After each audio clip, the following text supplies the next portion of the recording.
సంవత్సరాల తరబడి ఎన్ని మందులు వాడినా మీ మోకాల నొప్పులు తగ్గట్లేదా? ప్రాణ పెయిన్ క్లినిక్ లో అత్యాధునిక చికిత్స. నమస్తే, నేను విజయ్.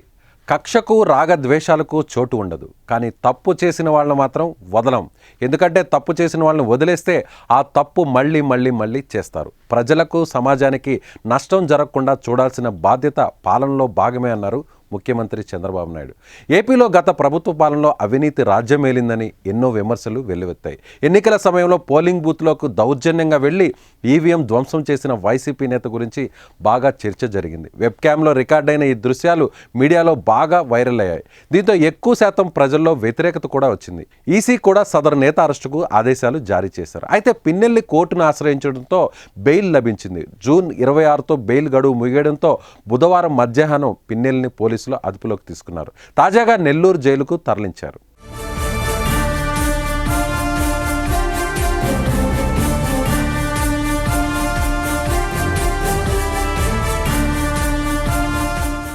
అయితే పిన్నెల్లి తర్వాత నెక్స్ట్ ఎవరు అనే చర్చ ఇప్పుడు పెద్ద ఎత్తున ఏపీలో నడుస్తుంది. వైసీపీ హయాంలో అవినీతి దౌర్జన్యం చేసిన ఏ ఒక్కరిని వదిలేది లేదని లోకేష్ ఎన్నికల సమయంలో వార్నింగ్ ఇచ్చారు.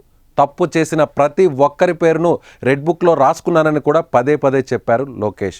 ఎన్డీఏ అధికారంలోకి వచ్చిన తర్వాత మొదటిగా అరెస్ట్ అయింది పిన్నెల్లి రామకృష్ణారెడ్డి. తరువాత ఎవరు అనే టెన్షన్ ఇప్పుడు ఏపీ అంతటా మొదలైందట. అయితే ఇటీవలే వైసీపీ నేత, అప్పట్లో ప్రభుత్వానికి సలహాదారుగా ఉన్న సజ్జల రామకృష్ణారెడ్డిని మైన్స్ కుంభకోణం మెడకు చుట్టుకుంది.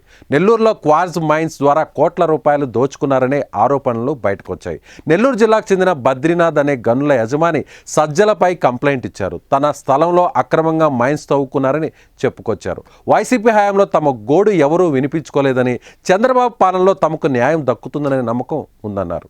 ఇదే గనుక జరిగితే పిన్నెల్లి తర్వాత సజ్జల లైన్లో ఉన్నారనే గుసగుసలు వినిపిస్తున్నాయి. అంతేకాదు అప్పట్లో సజ్జల పేరు కూడా లోకేష్ రాసిన రెడ్ బుక్లో ఉందని టాక్ బయటకొచ్చింది.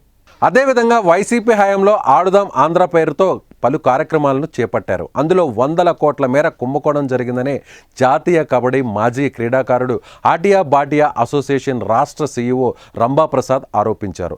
ఆడుదాం ఆంధ్ర క్రీడా పోటీలకు 10 కోట్లు ఖర్చవుతుందని, కానీ 100 కోట్లు ఖర్చు చేసినట్లు చూపించారని, ఆ నిధులను నాటి క్రీడాశాఖ మాజీ మంత్రి రోజా, శాప్ మాజీ చైర్మన్ బైరెడ్డి సిద్ధార్థరెడ్డిపై ఆధారాలతో సహా సిఐడికి ఫిర్యాదు చేశానని ఆయన తెలిపారు.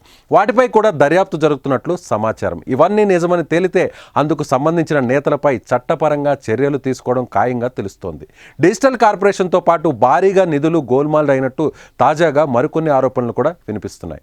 పార్టీ ఖర్చులు, ప్రచారాలు కూడా ప్రభుత్వ ఖజానా నుంచే చెల్లింపులు జరిగాయని ఆరోపణలు బయటకు వస్తున్నాయి. వీటన్నిటిపై కూడా విచారణ జరుగుతున్నట్లు సమాచారం. అన్ని ఆధారాలతో సహా రుజువైతే వాటికి కారకులు ఎంతటి పెద్దవాళ్ళైనా సరే వదిలేది లేదని ఎన్డీఏ కూటమి నేతలు పదే చెబుతున్నారు.